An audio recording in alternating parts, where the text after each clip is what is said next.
J'en ai marre d'être fan et d'aimer sans l'être, marre de subir les engueulades de mes parents, marre de n'avoir personne à qui m'attacher par amour, marre d'avoir des histoires sans en chercher, marre de vivre cette vie d'ado où je me sens jamais comme je serais, marre de me plaindre pour des bêtises alors qu'il n'y a rien, alors qu'il y a pire dans la vie. Je craque.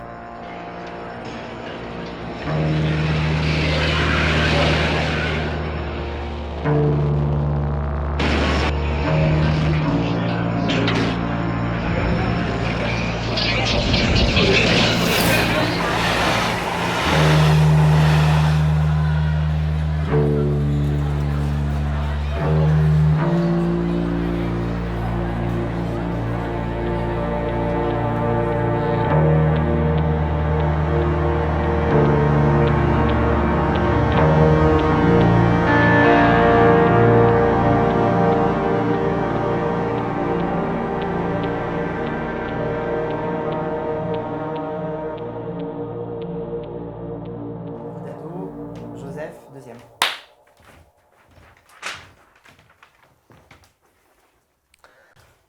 Très cher ami, cette année a été l'année des jamais autant de fois. Je n'ai jamais autant de fois embrassé un garçon. Je n'ai jamais autant de fois embrassé de si nombreux garçons. Je n'ai jamais autant de fois vu le sexe de Quentin. Je n'ai jamais autant de fois été vu nu. Je n'ai jamais autant de fois pris mon petit déjeuner avec mes amis. Je n'ai jamais autant de fois glandé aux heures d'études. Je n'ai jamais autant de fois écrit à mon ami. Et j'en passe, et des meilleurs. Une folie collective qui pourrait durer toute une vie. Bon, là, j'imagine que c'est un garçon ou une fille qui écrit? Un garçon. C'est un garçon.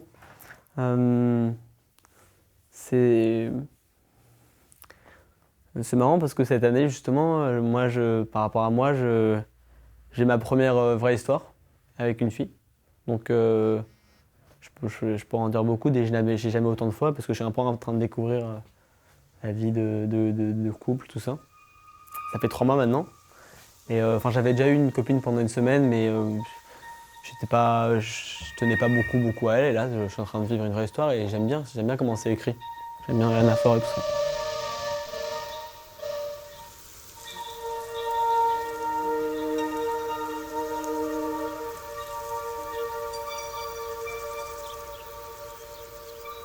J'aime sentir le souffle chaud de Quentin dans mon cou. J'aime quand il pose sa tête sur mon cœur et me serre très fort. J'aime quand sa main passe le long de mon dos, jusqu'à la nuque, puis passe devant et caresse tendrement mon sein gauche. Je vais encore le désirer pendant des semaines, et c'est sûr. La prochaine fois sera encore mieux. J'avais tellement envie qu'on aille jusqu'au bout, mais je ne pouvais pas car je ne prends pas la pilule et on ne sait jamais. Pourtant, qu'est-ce que j'en ai envie? Comment fait-il pour me faire autant de bien? Même quand il m'embrasse le sein, c'est merveilleux. Salut maman, salut papa. Enfin, je devrais peut-être dire bonjour bande d'inconnus. De toute façon, on m'a toujours dit de ne jamais parler aux inconnus. Parce que ouais, dans le fond, je vous connais pas si bien. Puis je m'en branle parce que pour moi, vous n'existez plus. Vous voyez seulement la façade principale de votre fille, mais vous voyez jamais l'intérieur. Je me suis autoproclamée orpheline. Puis j'ai une vraie famille. Au moins, même si je n'ai plus de géniteur et de génitrice. Je suis un nouveau lendemain, parce que j'y crois, et que l'espoir y est. Alors je recommence une nouvelle vie. Je vous le dis dès aujourd'hui, même si vous vous en foutez. Alors aujourd'hui, je pars pour vivre, et non pour continuer de mourir. Alors oui, je vous emmerde. Mais pendant ça, je continue de vivre. Allez vous faire voir.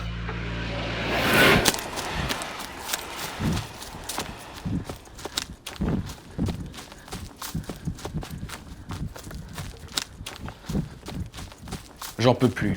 Je suis au bord du gouffre. D'habitude, j'arrivais toujours à me gérer. Mais là, depuis hier, je ne gère plus rien.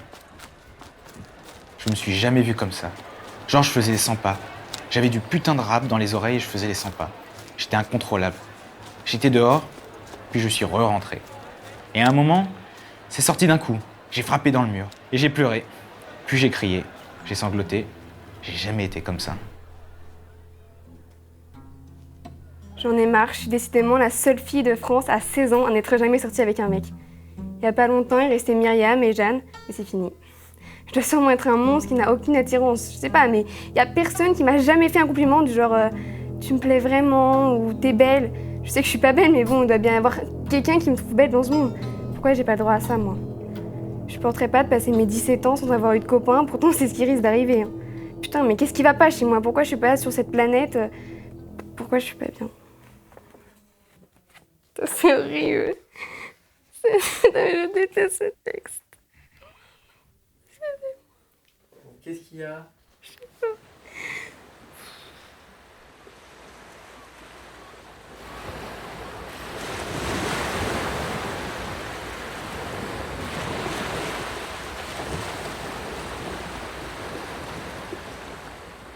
Plus rien ne va. J'ai une réelle violence en moi. Il me le répète sans cesse, chaque jour que je suis comme mon père. Mais je ne veux pas être comme lui. J'ai jamais compris mon dégoût envers mon père. Je le trouve immonde, j'ai envie de lui cracher dessus. Quand je retrouve des films pornographiques, quand je le vois nu, quand je l'entends parler de politique, quand je le vois avec ma mère, quand il est violent. Ma mère va mal, je le sens. Je crois qu'elle ne le contrôle plus. À table, j'ai failli lui crever l'œil avec une fourchette. Elle me criait dessus comme à l'habitude. J'ai l'impression qu'elle veut me mater. Retrouver une espèce d'autorité après ma fugue à Reims. Maman déteste les homosexuels.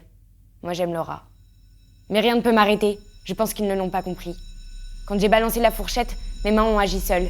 Mes poings se fermaient avec une telle force que mes ongles ont fait saigner mes paumes. Mon front suait. J'avais la violence d'un homme.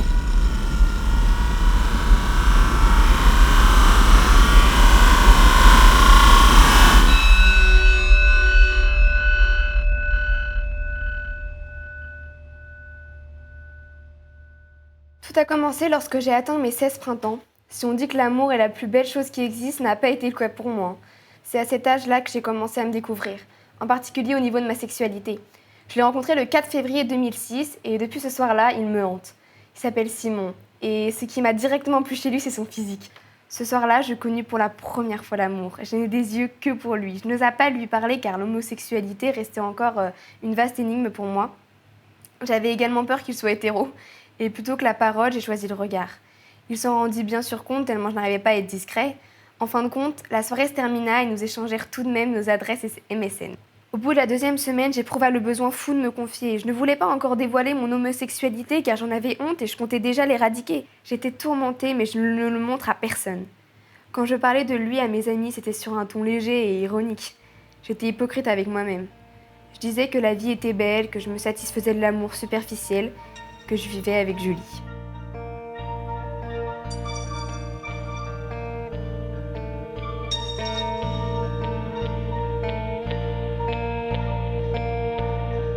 Est-ce que je te manque? Dis-moi. Tu penses à moi parfois? Qu'est-ce qui te vient à l'esprit quand mon prénom est cité dans une conversation? Est-ce que tu me regardes quand je suis assise devant toi? Je n'ose jamais me retourner. Tu ne voudrais pas m'aimer encore? Est-ce que tu m'écris des messages que tu finis par ne pas m'envoyer? Parce que moi je le fais, je t'ai écrit des centaines de pages. Pour te supplier de revenir, mais je n'ai jamais eu le courage de les envoyer. Je fais toutes ces autres choses, que tout le monde remarque, sauf toi. J'aimerais tant pouvoir te dire tout ce que j'ai sur le cœur, mais je ne suis pas assez forte pour en endurer les conséquences, et toi pas assez à l'écoute. Faut croire que cette situation devrait me suffire.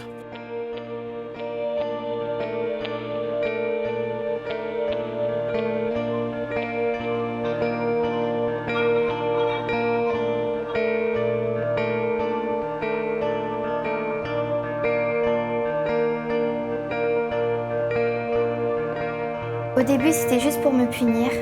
Une toute petite marque qui allait vite partir. Toujours sur les bras pour passer inaperçu. Oh, ce n'était qu'un passage, c'est ce que j'ai cru. Mais maintenant, je ne peux plus m'arrêter. Une larme de métal, c'est ma satisfaction. Toutes ces cicatrices mettront du temps à s'effacer. Il faut toujours que ce soit plus profond. La douleur est pour moi une compensation. Alors, pourquoi ne pas y aller plus fort? Toucher de près la mort, ignorant la douleur, obsédé par l'action, ne sachant que faire de ma peur.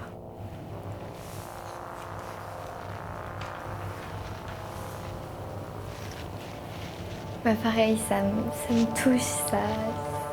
J'ai pas vécu physiquement l'automutilation, moi je me suis blâmée dans la tête. Rien qu'une remarque, juste une critique, une phrase, ça s'emballe et puis on perd toute crédibilité, on perd toute confiance en nous et puis c'est dur après de se dire qu'ils avaient tort, c'est super dur.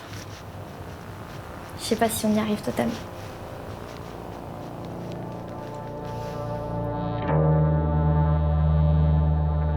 Tous les deux, on sera toujours catalogués comme barges et montrés du doigt par les gens normaux. Les autres ne seront jamais barges parce qu'ils sont trop parfaits. Peut-être que dans le fond, on n'est pas des gens très bien. On ne sera jamais comme tout le monde. Car nous sommes assez réceptifs pour la voir, la beauté. La beauté dans tout, partout, à chaque instant. Elle nous submerge, elle nous étouffe. C'est pour ça qu'il n'y a aucune raison d'avoir peur.